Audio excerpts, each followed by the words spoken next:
On today's show, it's been 10 years since Steve Ballmer bought our LA Clippers. And how has he changed the entire franchise in 10 years? Gonna be talking about it all on today's Locked On of Season Clippers.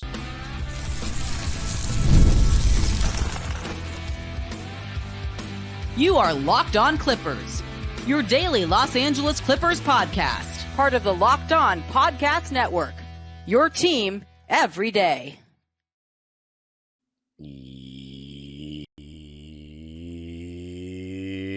Yes, sir. You are locking in with the Clips. Thank you for making Locked On Clippers the first listen of your day, your team every day. I'm your host, Darian Vaziri, born and raised in LA and going into my 20th season as a Clipper fan next month. You can also follow me on Twitter and Instagram at Dime Dropper Pod and subscribe to my own YouTube channel, Dime Dropper, for even more LA Clipper, LA Sports, NBA, and soon to be some soccer content.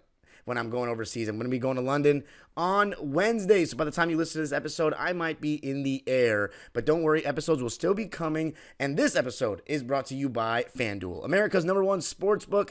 Just visit FanDuel.com to place all your bets. Now, today's episode, it was inspired by me finishing the series Clipped on Hulu. I highly recommend everybody watch it if you're a Clipper fan, just because it's an actual production, a show based on Clipper history, which is a step forward in the right direction. I know it's for all the wrong reasons, but if we had talked about 20 years ago, 15 years ago, there's a show being made on Clipper history, we would have been like, what? So it's a great thing. I think it's awesome how some characters are depicted, especially Donald Sterling. So go check that out. But I was inspired by that episode to do a Ballmer episode because I thought about it, and especially with Intuit Dome opening up and Ballmer, that being, we calling it Ballmer's baby, and it's his vision. It's been 10 years since he bought the team. Of course, he purchased it in May. There was a whole bunch of legal stuff going on. Officially, he got it in August of 2014. So 10 years later, here we are, and I want to tell you how Steve Ballmer has changed this franchise. Let's just start with the success, the actual stats of it all. Donald Sterling's reign as Clipper owner began before the franchise moved to LA. He had them in San Diego. And there's honestly not much for me to say there in terms of the history in San Diego. To be specific, in Sterling's 33 years as the owner, we had just a 37% winning percentage, which was dead last in the NBA by a lot. To give people a perspective who haven't followed the Clippers for that long, or maybe only know the Steve Ballmer era Clippers, we were the worst franchise in the NBA. I'll take it a step further. We were probably the worst franchise in professional sports. Second tier in our city, no stars wanted to stay, a corrupt owner that treated its employees poorly, and in the shadow of the greatest NBA franchise of all time. And to top it off, despite having exciting players like Marcus Johnson and Norm Nixon, Derek Smith, and obviously the bad luck with guys like Marcus Johnson and Derek Smith, but also having guys like Ron Harper and Mark Jackson and, Danny Manning, and guys like that, we still had the worst winning percentage ever. Because what I learned about Donald Sterling when I was a kid was that he would not pay to keep great players. He did not care. He would just find a replacement. As long as he was making money, he was cool. In Donald Sterling's 30 seasons in Los Angeles, we made the playoffs 6 times. So 6 times out of 30. That's just 20%. 3 of them in those 6 appearances were first-round exits, so literally half of them. 3 second-round exits in 2006, 2012, and 2014 was literally during the whole scandal. We were in the playoffs against Golden State. So that was major. That was major, and it really messed with our playoff run. Not to say that I think had it not happened, we would have beaten the Thunder, but it definitely affected the players and the team from a mental perspective, from a distraction perspective. And that's part of why that Game 7 win against Golden State, and I was in the building that night, was so special for all of us, and the emotions you could see from Glenn Rivers, you could see from CP3, from Matt Barnes.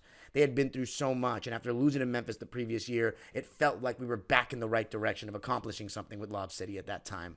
And I remember being in the 300 section that night, I believe 334, if I'm being exact.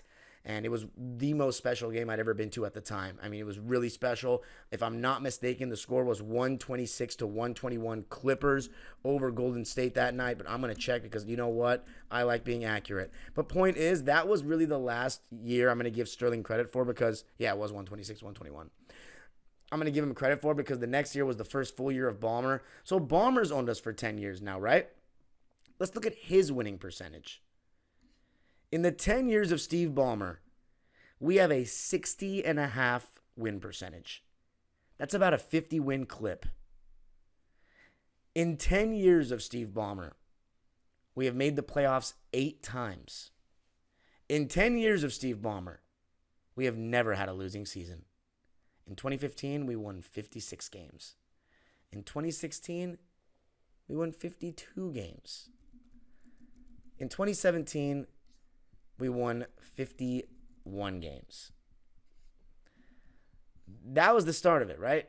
I'm sorry, in 2016, we won 53 games. 53, then 51 in 2017, 42 in 2018, 48 in 2019, 49 and 23 record in 2020, which was the COVID season. The next season was shortened as well, 47 and 25, and then 42 and 40 in 2022, 44 and 38 in 2023, and this past season, 51 and 31. So, every season has been a winning season. Guess who has the longest streak of winning seasons in the NBA?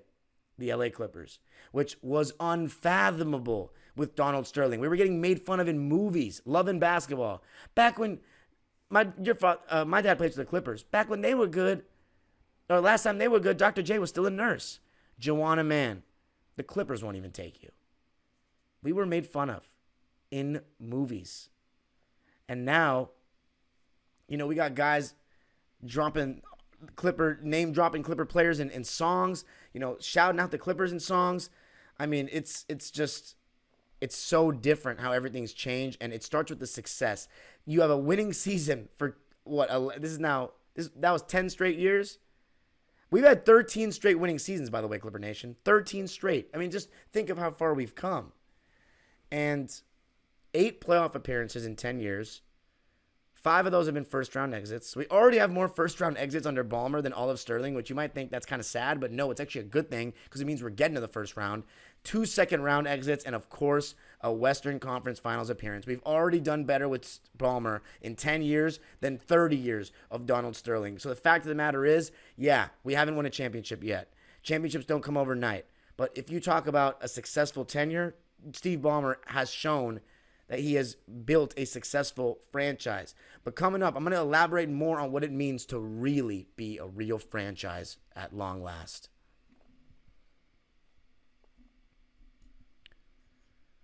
This episode is sponsored by BetterHelp. Kids are always learning and growing, but as adults, sometimes we lose that curiosity. What's something you'd like to learn? Gardening, a new language, or maybe how to finally beat your best friend in a game. Therapy can help you reconnect with your sense of wonder because your back-to-school era can come at any age. If you're thinking of starting therapy, give BetterHelp a try. It's entirely online, designed to be convenient, flexible, and suited to your schedule. Just fill out a brief questionnaire to get matched with a licensed therapist and switch therapists anytime for no additional charge. Rediscover your curiosity with BetterHelp.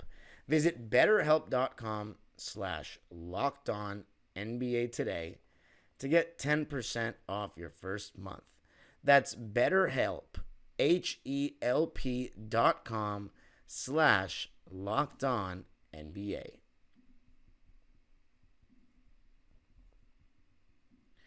Thank you for making Locked On Clippers your first listen of the day. For your second listen, enjoy the Locked On NBA podcast.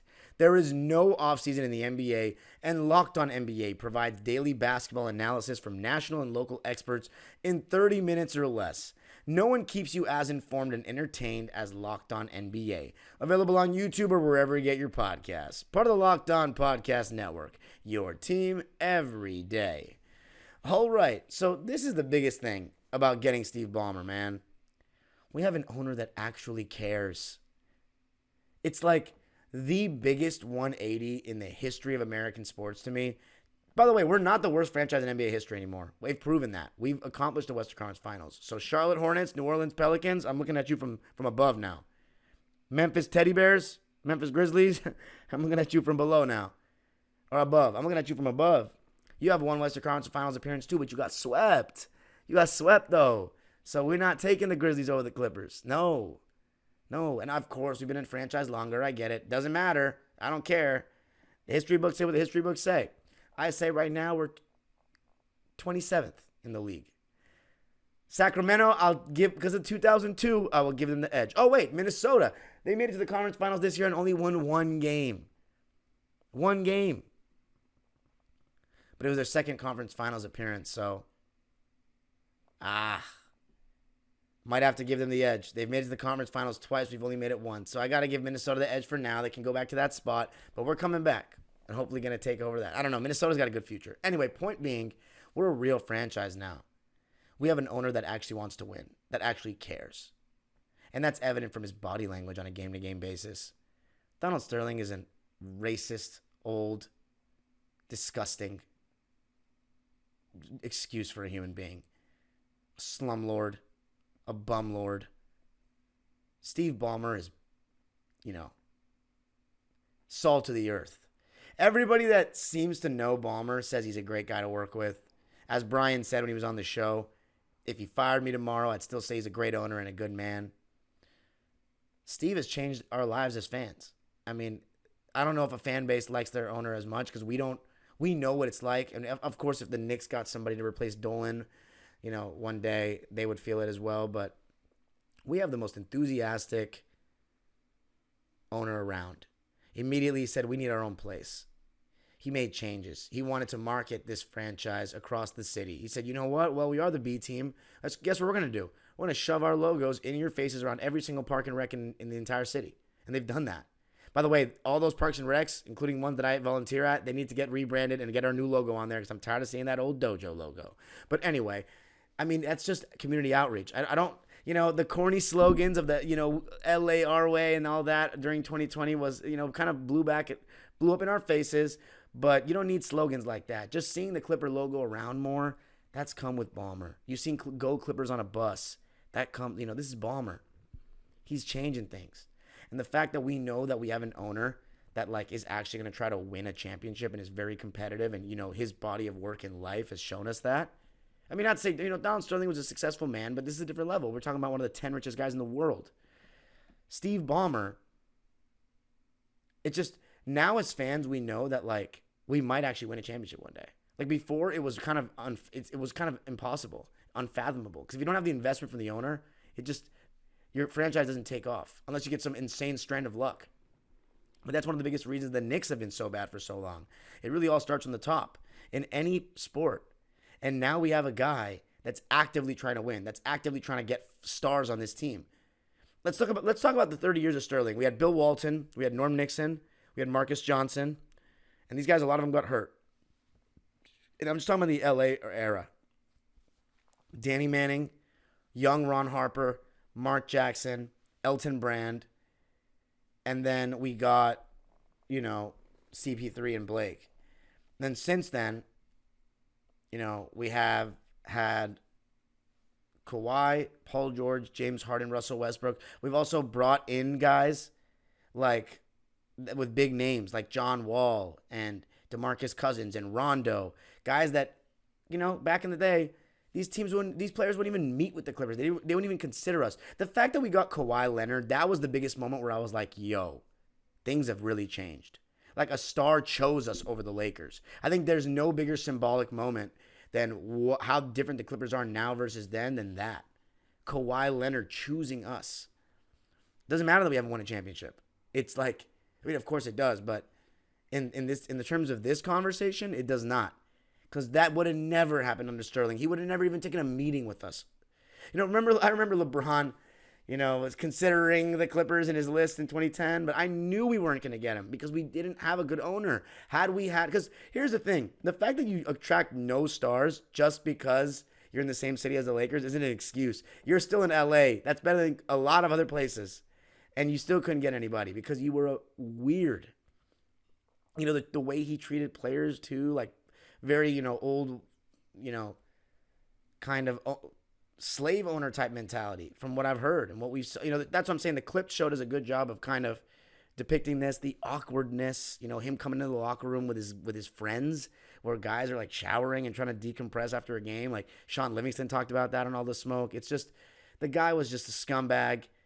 And we just have such a 180 of a guy now that's so invested in this team and he does things for the fans and with the fans in mind. And you can see it when he's sitting there at our games, courtside behind the basket. He is so amped up every second. His enthusiasm is just, it's infectious. And coming up, the product of what he wanted to do for the fans, for the franchise, his baby. Going to be talking about that coming up.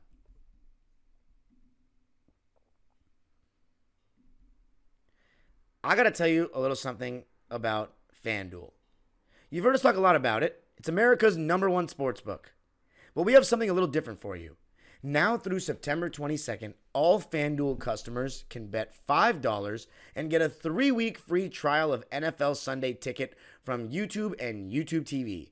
Then with a YouTube TV base plan, you'll be able to watch every regular season Sunday afternoon out of market game. All you need is a Google account and a current form of payment, and you can cancel anytime. In terms of NBA odds, they got opening night odds. The Celtics are -5.5 on opening night against New York. The Lakers are +1 against the Timberwolves. I'd honestly take the Wolves on that one, the -1. But if you want to go place your bets on any sport, just visit FanDuel.com to download America's #1 sportsbook.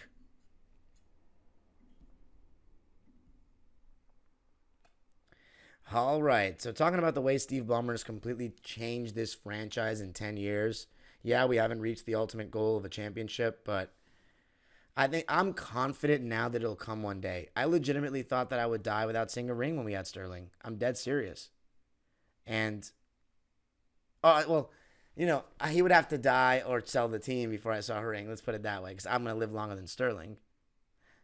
But by the way, how is that dude still alive? 90 years old, and he looked like he was a fossil when he was doing that interview with Anderson Cooper 10 years ago, trash-talking Magic Goatson. I mean, that was ridiculous. And I don't know how that guy's still breathing. But without sounding weird, if Donald Sterling passes away, how would you react, Clipper Nation? It's such a dark question to ask, but I don't care. He caused a lot of people pain, and he's racist. So, and by the way, he only doubled down. I watched that because they reenacted that AC 360 piece with Sterling talking about Magic and all that stuff.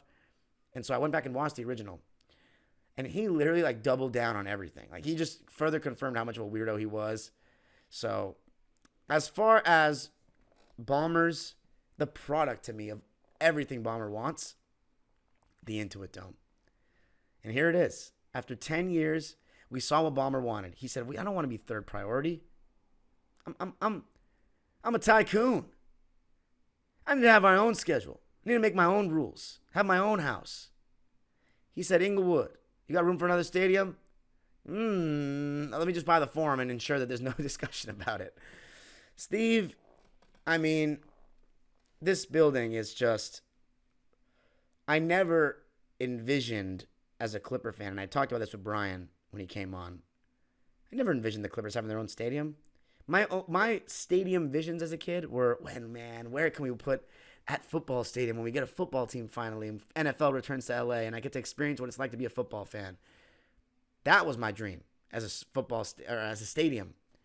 I never thought the Clippers would have their own arena. I was a Staples Center worshiper. I still am. It's my home. It's where I learned to love live basketball games. But this is special. to have our own building that's just completely dedicated to us. A team store that's completely dedicated to us. No revolving walls where it's, oh, Lakers one night, just flip over the 5 Clipper jerseys you got, the next night. It's not that. You have no conflict of scheduling, so you make your own schedule. You have your own themes inside the arena that you don't have to change for another event. It's just, and then you can just, Ballmer had a vision for it, and it ended up exactly like the blueprint. It's beautiful. The community court, it's a place for Clipper fans to congregate, and it's a place that was built with fans in mind. It's a place for the fans, a love letter to the fans, and it's just amazing having an owner seem to care this much about a fan base, because I always say this, we are the most loyal fan base in the league. We've dealt with so much, even when we've been good, and we play in the city with the greatest franchise in NBA history, or arguably the greatest if you're a Celtics guy. And, when we lose, it's 10 times worse than in other cities, because we don't get to just, sulk with the rest of our city. We get made fun of by the majority. So it's totally different. And Steve Ballmer giving us this, it's amazing because I have so many great Laker fans that follow me, and none of them have combated me on the Intuit Dome and how great it is. And they just can't say anything. They're just like, I can't wait to check it out. It's amazing. They can't say anything. They're just, the only thing they'll say is, well, you're not going to win any championships in that building either. But it's like, okay, can you predict the future? This is not Donald Sterling anymore. This ain't your daddy's Clippers, boy. This ain't your mama's Clippers, girl. This is a new age.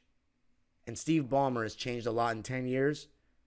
And you give him an extra 10 to 20, maybe we're out here with a championship. Maybe there's a statue of Ralph Lawler outside the arena where we can build our own identity and our own traditions and numbers retired in the Intuit Dome. I mean, this is just... What I can't wait, though, as I've been saying, is the atmosphere, the fans. He built this stadium with the atmosphere in mind. He wants a loud basketball cathedral. That's why the Olympics are going to be hosted here and not at the Staples Center. I sat in it. It's so steep. I've never sat in an NBA stadium that steep. I know he's taken inspiration from the Utah Jazz because they have a very steep stadium that generates incredible noise.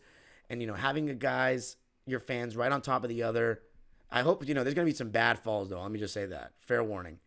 But one on top of the other, most legroom in the NBA. You can use your seat to interact with the Halo board. The Halo board is insane. It's very SoFi replica. It's insane. And it's just, I can't wait to hear the noise generated without the 3 levels of suites, with the highest row not being that high, the wall having 56 rows uninterrupted. It's just, there's real thought into it. No pun intended.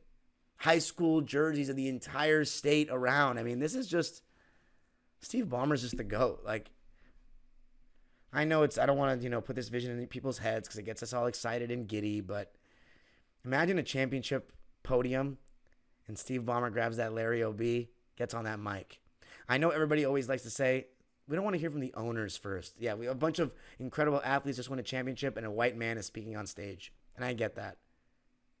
But there's nobody to me that deserves to get the mic before Ballmer. Even if we win a championship with a great group of players, because we know what it's like. We'd never get those players without him.